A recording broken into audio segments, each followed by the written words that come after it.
Yes, greetings, people. You know, this is Project Access to Africa every Sunday from 3 to 6 p.m. And what we include inside of our show is a whole lot of music and culture, many things that are happening in the world that are happening inside of our community. And we just like to keep everybody, you know, informed and up to date of the productive and the positive things that are going on for all of us. Today we're joined by Baba Akil Ajamu, brother in the city of Buffalo, world traveler, doing a whole lot in the city of Buffalo. But in particular, we are going to be communicating about an article that was inside of the Challenger, and it's entitled Soccer in the City. So first of all, we'd like to welcome Baba Akil to the radio show. Baba Akil, give thanks for coming out again and spending some time with your young sons. That's right. All right. And how are you doing? How's everything going? Healthy, positive, as always. Just very appreciative of life. Best of all right. All right, blessings. Nice feature inside the Challenger, talking about soccer, talking about education, talking about life skills. Can you tell us, like, what programs are you working in as far as, like, with young people, and what is the you know, we're talking about the article in particular, but what are some of the things that you do, like, with the young people in the community? Talk to them, listen to them. You know, that's also I teach at EOC, Equal Opportunity Education, so that our young people can come to understand that they have a purpose in life. And EOC is one of the places that helps them to achieve their goal. I remember from earlier in my particular life, you've always worked with young people, and you've always worked with people who face challenges. How important do you see that as a role, as an African, as a black man in America, reaching to help other people, especially when everything is not always going right? How important is that for us to realize, you know, what we can do in the flesh, you know? I came to realize that I don't have a life without young people, because young people takes me to the future. I will not be able to go beyond a certain point with them, but based on my experience of life, I can help them not to stutter where I did, and so they can teach others not to stutter where they stutter. By doing that, it's a continuous process of life. And so I cannot make my way in this world without young people. I take this word from the Bible, I just paraphrase it.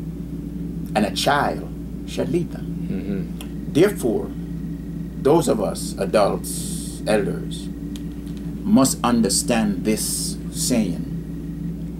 Please understand before you're understood, especially when it comes to our children. Okay? Because when you understand them, they will understand you. You'll be on the same page. It makes better for the communication. It makes better for you to connect with them. It makes better for you to show them the way. It makes better for them to not just hear you, but listen. And in doing those things, I think, is what I want to do. I don't want to complain. I don't want to criticize. I am critical. That means I see what is incorrect and try to correct it. But I have no time to be criticizing my young sons and daughter. I think that's an attitude that becomes important. First of all, this Marcus Mosiah Garvey said that one person cannot learn in their lifetime everything that they need to know. So they must read books. They must study the lives of others. In addition to reading books and to studying, spending time with elders is sometimes one of the greatest things that our young people, all ages, can do, because people who went ahead of you can give you pointers along the way. I think one of the greatest things in reality is that older people might not be perfect, but they can at least let us know where they made mistakes, and that can save us a lot of time in making the same mistakes over and over. So even this whole need for our elders to keep on communicating with our young children, not to necessarily beat them, you know, over the head with, you're not doing this, you're not doing that, but to share information on what can happen if we don't make critical decisions while we have the ability. So True. anyway, just an intro, just letting everybody know, Right. where your thought process is.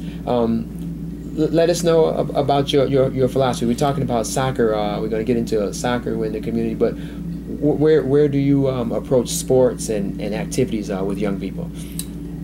This is sports for me, I would call it. People say games. For me, everything comes from family, a nation, history, games. Okay. For example, you have some young men, young women who see their coach as their real benefit, the person that really put them on the right track. So they treat these persons like they're their father or their mother because of how this individual. Okay. And what I learned from children, especially my sons, that mean all black children and daughter, I was seeing that things needed to be a little bit more positive within. And so I saw where I could use the game of soccer to teach what family is, how you give and you receive, how you limit the criticism, how you praise more than criticize, how you're all for one and one for all. And I was able to show that in the game of soccer. Same thing for basketball or football. What makes soccer unique is that it's not a one-on-one game. Every 22 people are on the same field at the same time. 11 on one side and 11 on the other side. And if they understand and is exposed to what family is, they're not going to be fussing each other if the results is not what they wanted. But it's going to be a joyous situation because they're interacting with each other. They're speaking a language without even having to be verbal. And so when the situation is what they want, win or whatever, it's just concretized the situation. So I'm able to show in soccer through the skill of it how you can educate the children in terms of what a family is. So a lot of these life lessons, especially coming from wisdom and coming from elders, at a time like today especially, we have to constantly keep on reinforcing what we need to see and what we need to have in our community. And I believe that it's really the adults who have to be creative and wise in teaching those lessons where they need to be increased more. I think that in our society, the society that we live in, I'm not going to say our society because our society is a little different, but in the society that we live in, many of the common practices tend to kind of blame the victim. You blame the children for them not being educated. You blame the children for not being socialized properly. Right. You blame the children because they don't speak proper English. You blame the children, because they're not aware of history and culture and social things that we, believe should be established. Right. I know, and I really believe that it's the adults who are really here to help raise the children. The children are not here to raise themselves. Right. So for the different generational things that we see out of order, it's the generation or two ahead that helps set the playing field for that. Definitely. The past is bounded up in the present because the future is in the present. Mm-hmm. They're interconnected. Mm-hmm. One without the other become unbalanced.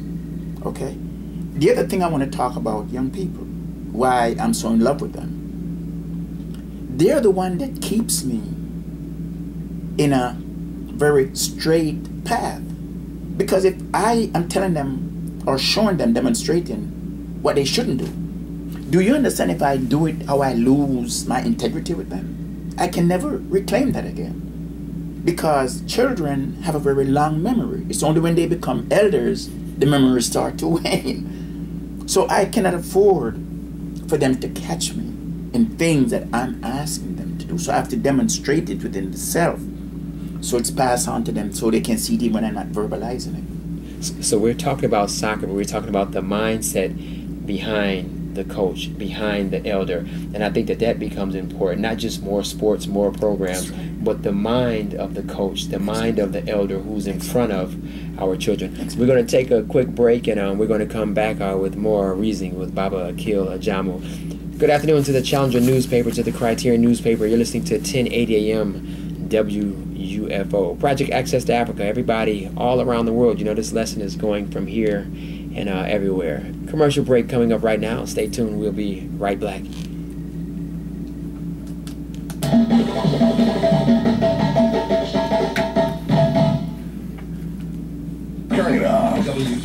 Yeah, so he's recording too. So you take a look at those and see if there's anything that you also really want to hit in. I want to talk about who's the winner. About what's that now? Who's the winner? Yeah. Okay. Yeah, we do that. Then we go. Sam's supposed to be coming in like I think between 4:30 and 5. Oh yeah. And but I want to make sure you hit the and then also I want to leave the phone numbers here. This is the one where people can. Okay. I got a call this morning. Yeah. We want to talk about also, if we can, maybe the global connection and camaraderie of playing soccer or football. How in America people don't realize that, you know, the rest of the world is on to something, and there's a camaraderie in the world. There's an understanding, there's communication even in the world just based upon, you know, the sport alone. It's one of the, you know, just. At Granger, we understand running a facility means wearing a lot of hats.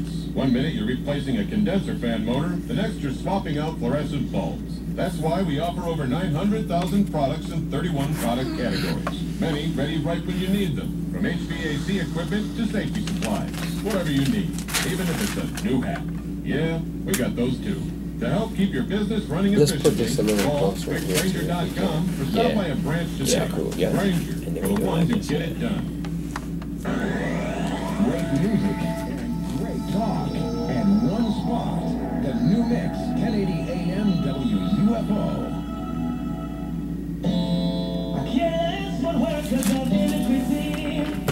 Hold on, let me just hear what he's saying.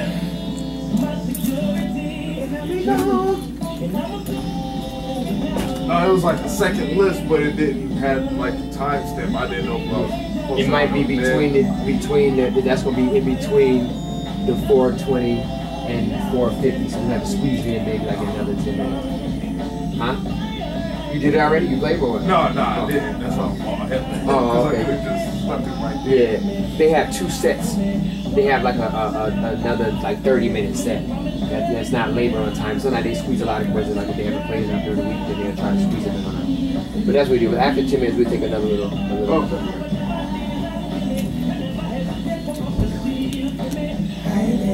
Yeah, I want to let us hit that thing about the globalization of soccer. Okay.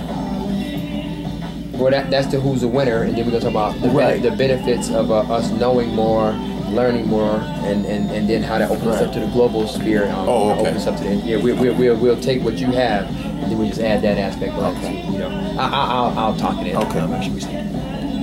You just say what you want. Yeah. Well, I know sometimes when you sit and think you have some main points that you want to, you know, you dealing with parents, people in the community, and you want to, you know, the phone number here, right? Mm-hmm. No, I'm sorry, wrong, right here. Mm-hmm. 903-9780, right? Mm-hmm. These two. Let me go, you know,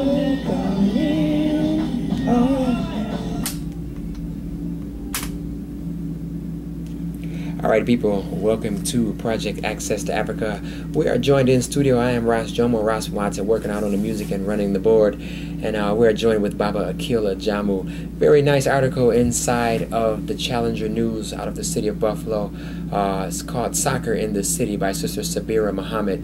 For all of you out there who are listening, who are interested in the soccer program, it's at the Pratt Willard Center. And there's a telephone number, 716-903-9780. Or there's another phone number, 716-819-6732. We're talking about sports, we're talking about soccer, but we're also talking about the ideas of coaching and mentoring our young children for progress, for posterity. And this whole thing about sports is not really about, you know, who wins or who loses when you're really into the deeper aspect of it. Can you talk to us a whole lot about this win-lose aspect and who's a winner, who's not? Right. See, this is the reason why I like what I do. I like to teach. I like to interact with young people because I like to show them a way in which they can analyze situation, not just one-dimensionally.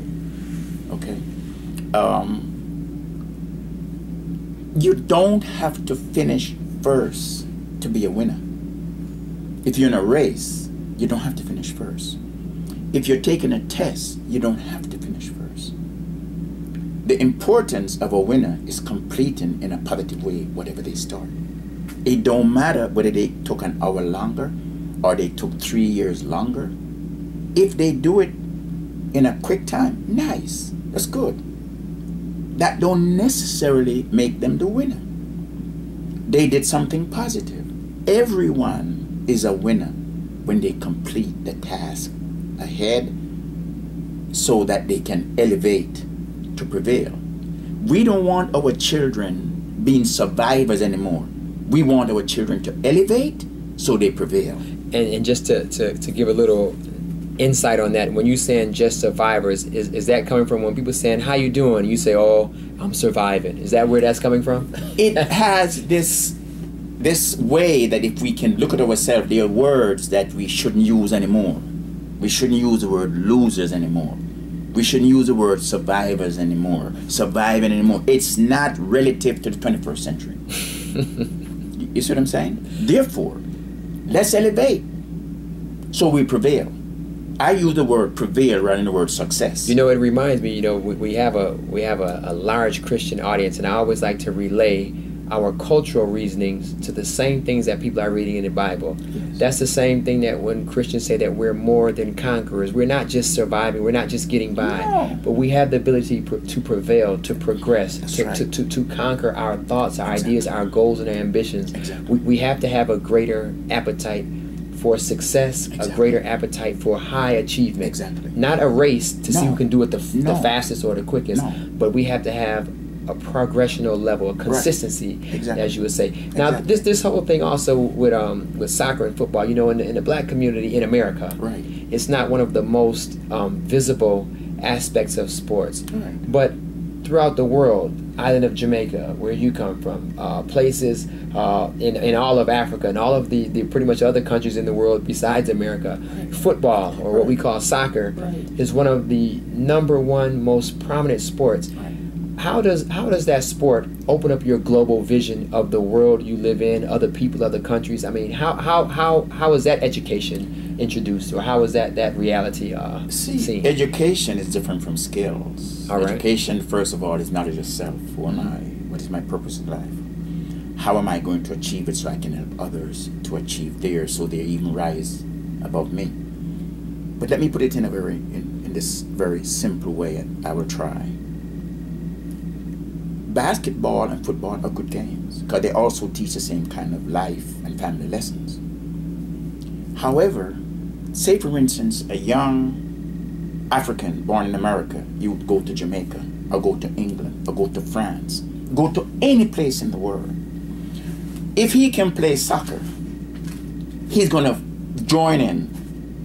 If he only can play basketball, there's certain place he go where that's not going to be. So if you can play the game of soccer, you don't have to play that no high skill level. Just play the game. You are going to be able to play any place in the world with any group, with any age, anywhere. The only place you probably will go is if you become an astronaut, and that will soon happen anyway.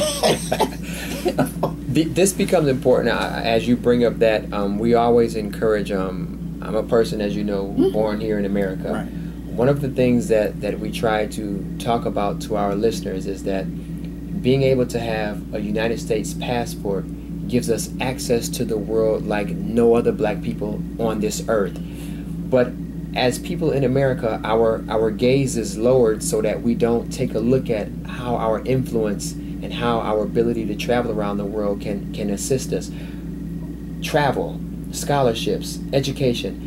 How does a program like soccer, how can that open up those doors? Travel, education, scholarships for football. People get scholarships, 4-year scholarships to very nice universities just for being skilled at a sport. It can assist you in your educational endeavors. How does football, soccer, how does that open up doors that we might not even know exist? Or how can it? Let me say this. Someone else can correct me, and please do.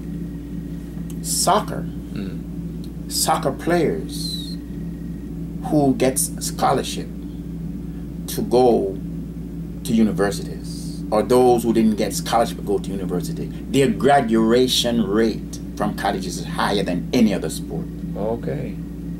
And one of the things about them is that they usually stay for the entire 4 years. Okay. Okay? And their grade point average is extremely high. I am waiting for someone to correct me on that. Please do, based on my information. And they get accepted to certain elite schools because soccer is a limited sport in America. Those who are not superstars in the other traditional sport, if they're athlete, they're going for soccer. And many of them don't look like me.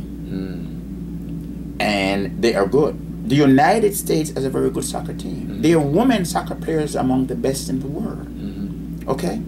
And they have all gone to college. And so what I'm saying, when it relates to black youths, you can get a 4-year scholarship to any of the top universities in the United States of America. Right here in your own city. UB, Buff State, Medai, let's name it. Wow. So these become other options, other tools that we can use to keep on propelling ourselves.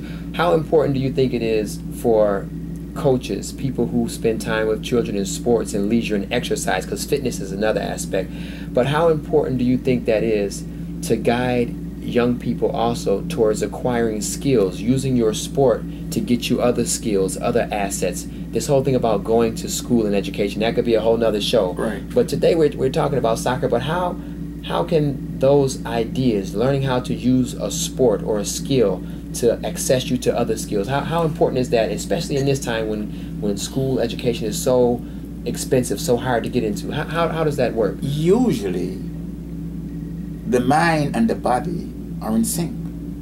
If you're an athlete, you're not only brilliant physically, you're also brilliant mentally.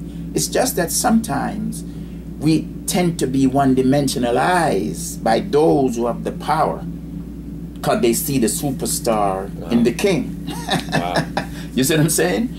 But if you check out athletes, check them out at a certain point. A lot of them are doctors, lawyers, engineers, name it. Great high point average. Just that those who are such superstars in the traditional sport, a lot of times their time is so caught up that they're not able to express the other part of their being, which is brilliant. Right. You see what I'm saying? The other thing about sports, soccer for example, you're going to be involved with different groups of people in America who might be leaders in certain types of organization in America. You make that connection. So the fraternal Right. order that takes place with the camaraderie, with the competition, All right. it opens you up to people who you normally wouldn't see maybe in your neighborhood or Right. at your own particular school, but being able to connect and travel Right. and do things with others. Right. Also,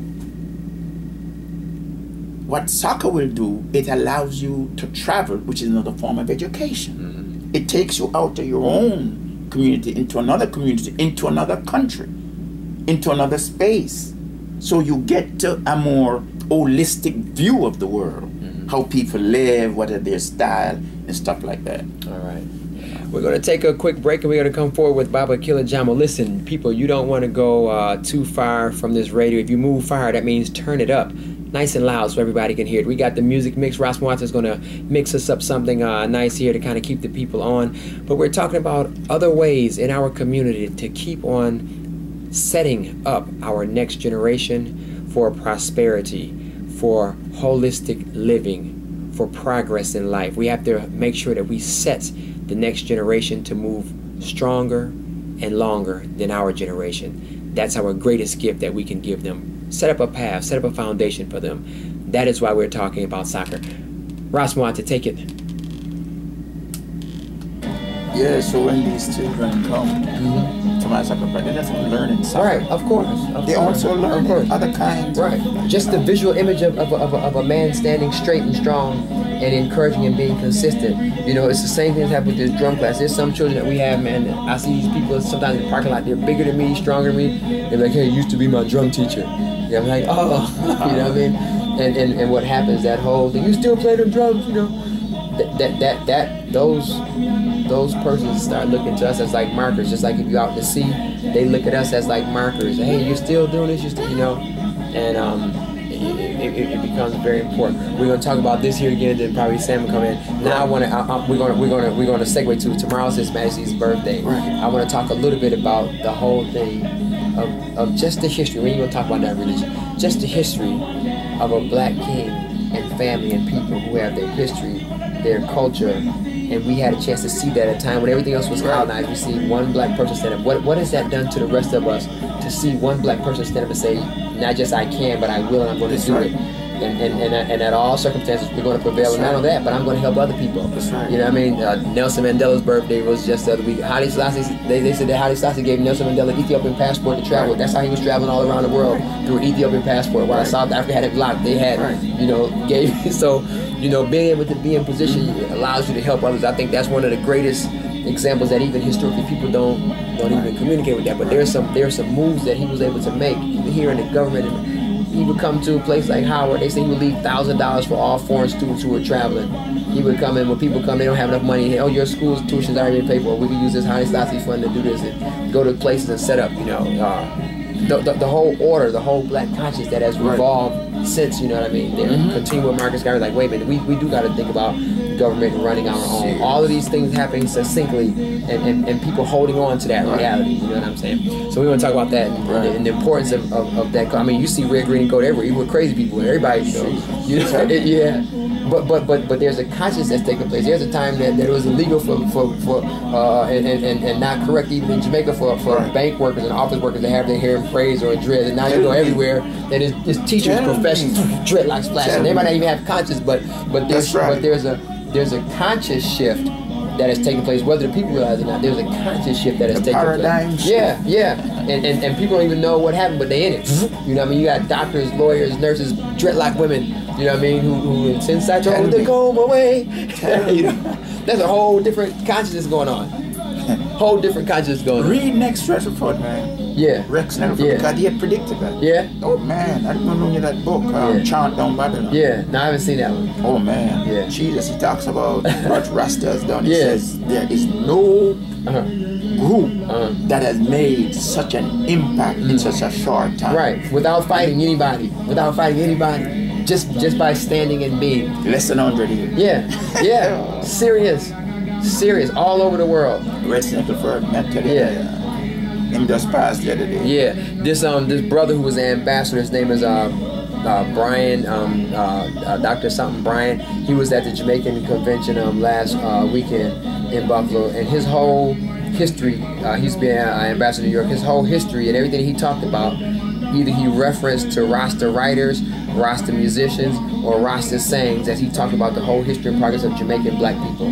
He spent his time at Howard University, graduated with African Studies, and he ended up doing international studies, business and stuff. So he was like one of the ambassadors from Jamaica, I think to the UN or something like that. But anyway, his whole thing that he talked about was just about what Rasta. And it's like, if y'all just listen to Rastas back when those songs were created, everything that everybody is saying and summing up now is what Rasta's been saying for the last 30, 40 years, from health to education to, so tell him to drop his commercial so we can come right back in, and that way we can get more. He's probably gonna do it.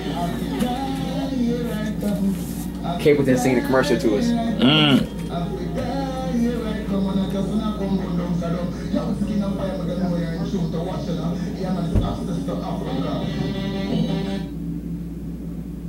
Turn it off. WUFOAM.com.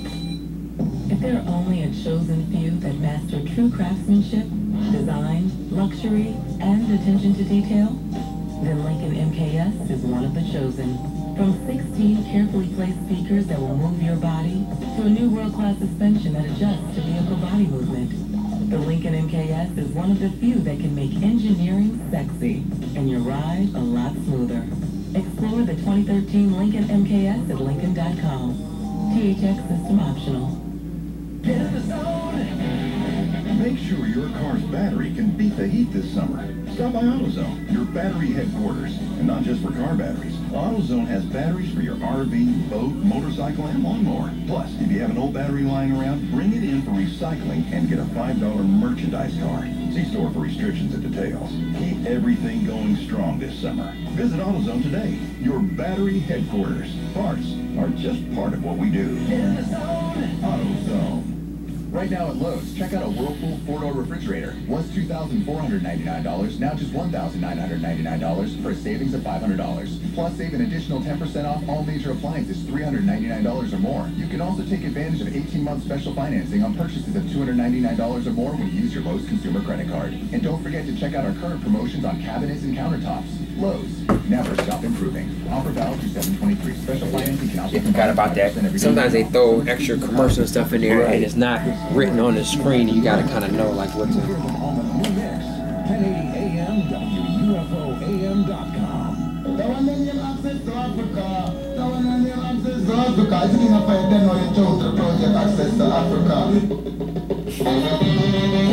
I select your right now, the scatter.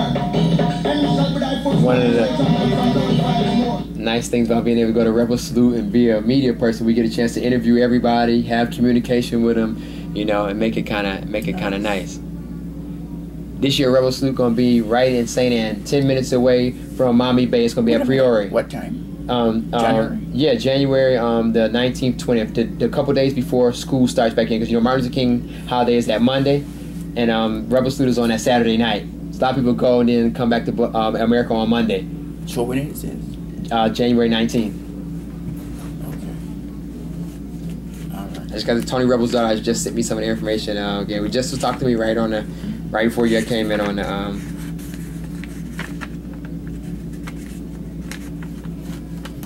here. 19, 20. Oh, man. I think I want to tell Miriam we should probably go before you. Let me start planning this. I was going to go in December, but I'm going to. Love them sorrow.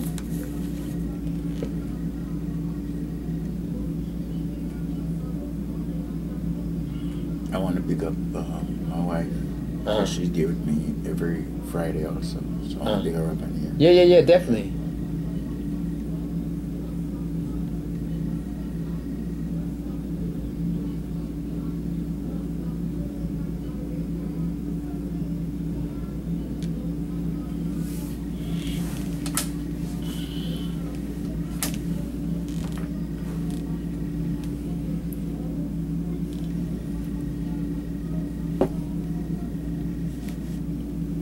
All right, greetings. You know, it's about 10 minutes to 5 o'clock here in Eastern Standard Time. You're in tune to Project Access to Africa. We encourage everybody, you know, this year especially, all you parents, all you adults, instead of all of the PlayStations and all of the video games, make sure that all of our young people get access to a passport. It takes about 3 weeks right about now to get your passport. It gives you the ability to travel in and out of the country. You know, you want to maximize on your liberties. This world belongs to us just like everybody else, and I think that we need to see more of it, learn more about it, be more about it. We'd like to say good afternoon to all of our listeners online, everybody in New York, all of our family from all around Africa, all of our family in Huntsville, Alabama. Happy birthday to our cousin Irene. Alabama, here we come, you know, looking forward to some family trides and, you know, just taking a lovely sight around America. This world is it's all ours, as we said. We need to take a look at it and see what's happening in the world.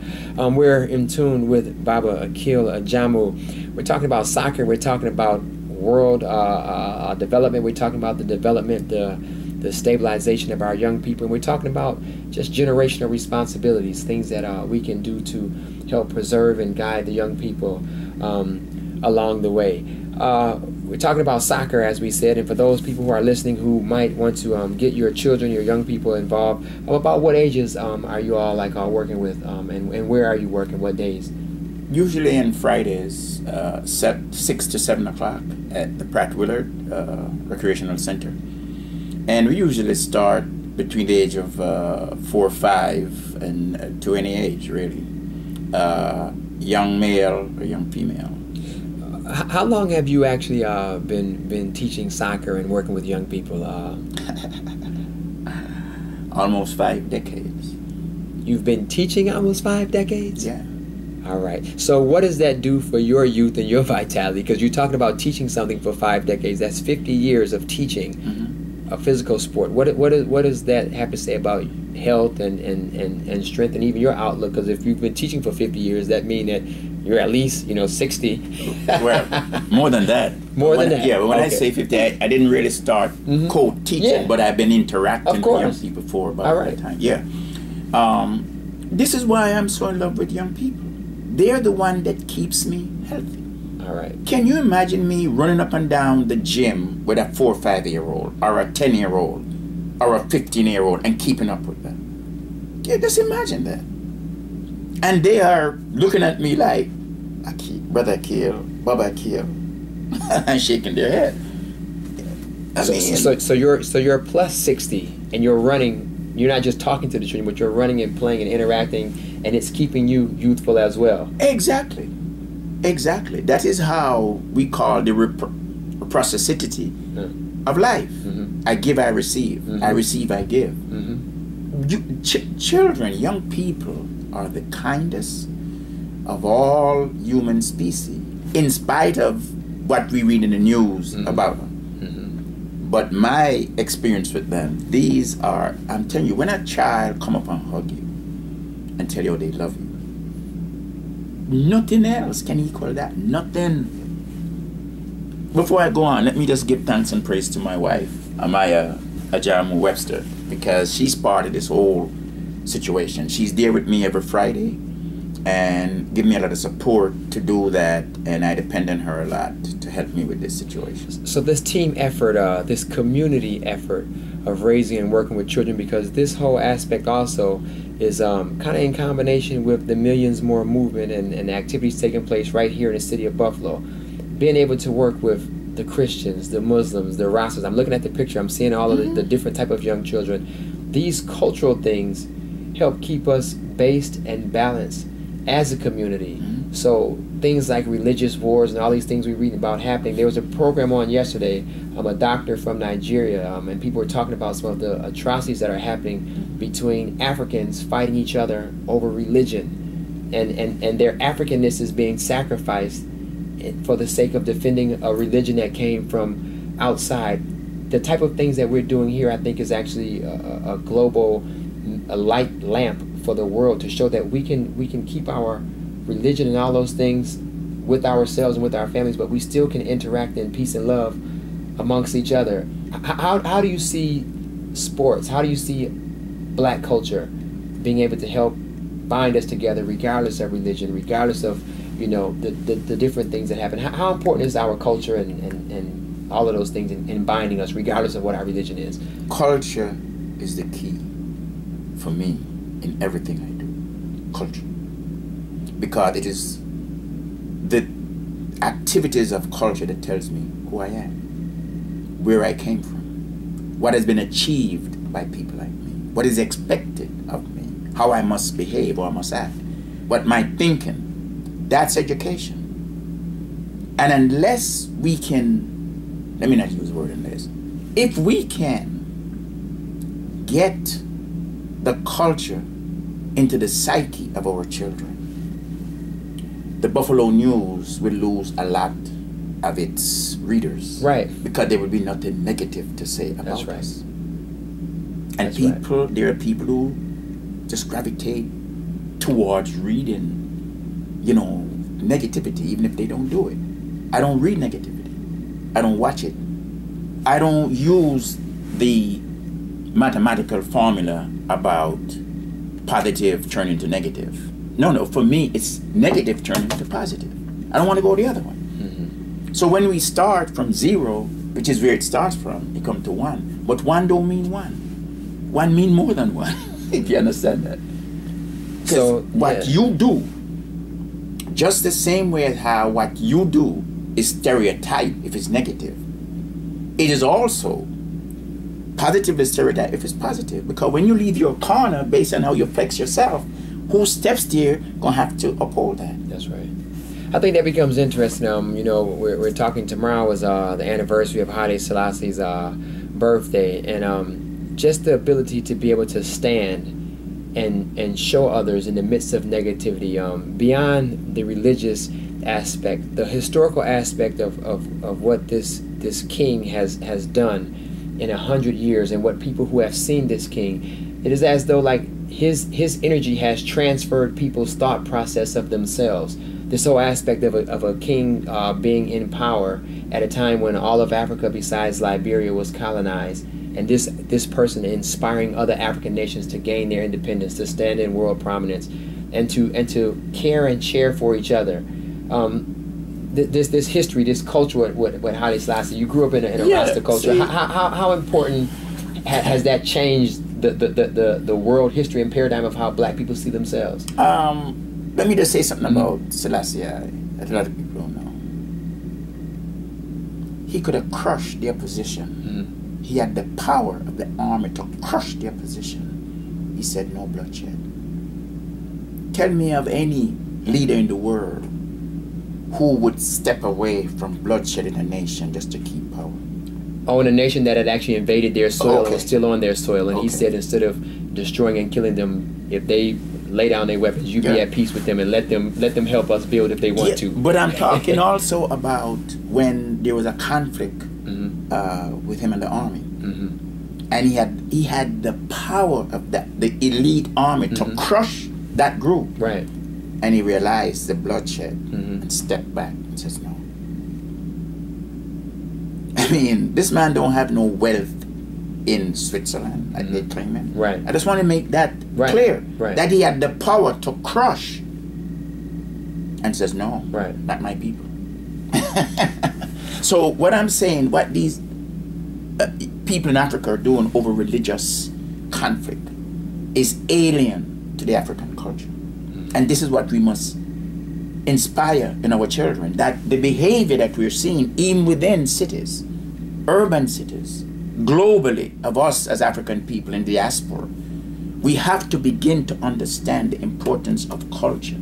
It is everything. Without it, we are nothing. We must know it so that we embrace it, because when we do, it elevates us to prevail. I think that's one of the resounding aspects of Marcus Mosiah Garvey, Malcolm X at their main mission to our people, is that we have to hold on to the belief, the knowledge, and the will that we have to prevail in these times, and that if we know ourselves, our history, our culture, what is expected of us, what our ancestors have done, we have to replicate that same high standard. I'm telling you, check this. Bob Marley's song, none but ourselves. Mentally enslaved, but none but ourselves complete. That is Marcus Garvey saying 60, 70 years before Bob was born. Yes. Let's show you I mean, serious. So how, you know, we got so much. We're going to take a commercial break, but this whole aspect about these lessons, these knowledge of all of these icons in African history, the knowledge that they possess, that has to be not just talked about, but it has to be demonstrated in our community so that our young people realize that it's not a philosophy, it's a lifestyle. It's our culture to be high standard individuals. But hold on. Let's take a commercial break. People, you please bear with us. This is very important. Ross Muata, we're going to take a commercial break, and we're going to be also joined by Sam Rafford inside the studios. True. Enough love. True. He ain't got to drop it in. I was going to come in. I said, what am I going to come in for? Shoot, Papa Kill said it all.